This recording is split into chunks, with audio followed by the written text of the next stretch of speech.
ఎప్పుడైనా అకస్మాత్తుగా గుండె వేగంగా కొట్టుకోవడం లేదా చేతులకు చెమటలు పట్టడం జరిగిందా?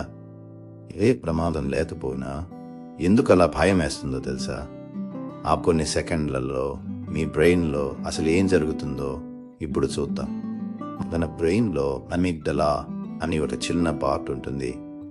దీని మెయిన్ జాబ్ ఏంటంటే డేంజర్ని కనిపెట్టడం. కానీ కొన్నిసార్లు ఏదైనా పెద్ద సౌండ్ వచ్చినా, అనుకోకుండా ఫోన్ కాల్ వచ్చినా, లేదా ఒక టెన్షన్ పెట్టే ఆలోచన వచ్చినా ఈ అమిగ్డలా వెంటనే అలారం మోగించేసి బ్రెయిన్కి హే జాగ్రత్త, ఏదో ప్రమాదం ఉంది అని మెసేజ్ పంపుతుంది. అంతే, ఇటు మన బాడీలో హార్ట్ రేట్ తిరిగిపోతుంది, ఊపిరి వేగంగా మారుతుంది, మజిల్స్ అన్నీ టైట్ అయిపోయి బాడీ మొత్తం ఫైట్ ఆర్ ఫ్లైట్ మోడ్లోకి వెళ్ళిపోతుంది.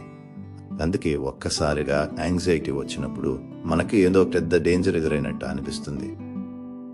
అయితే ఇక్కడ ట్విస్ట్ ఏంటంటే అమిగ్డలా ఎప్పుడు నిజమైన ప్రమాదానికి రియాక్ట్ అవ్వదు. కొన్నిసార్లు మన బ్రెయిన్ ఊహించుకున్న దానికి కూడా అలాగే రియాక్ట్ అవుతుంది. సో నెక్స్ట్ టైం యాంగ్జైటీ వచ్చినప్పుడు నాకేదో అయిపోతుంది అని కంగారు పడకండి. ఆ టైంలో మీ బ్రెయిన్ మిమ్మల్ని ప్రొటెక్ట్ చేయడానికి ట్రై చేస్తుంది అంతే. కానీ ఈ అలారం పదే పదే మోగుతుంటే మాత్రం ఒకసారి మెంటల్ హెల్త్ ప్రొఫెషనల్ని కలవడం మంచిది. Stay safe.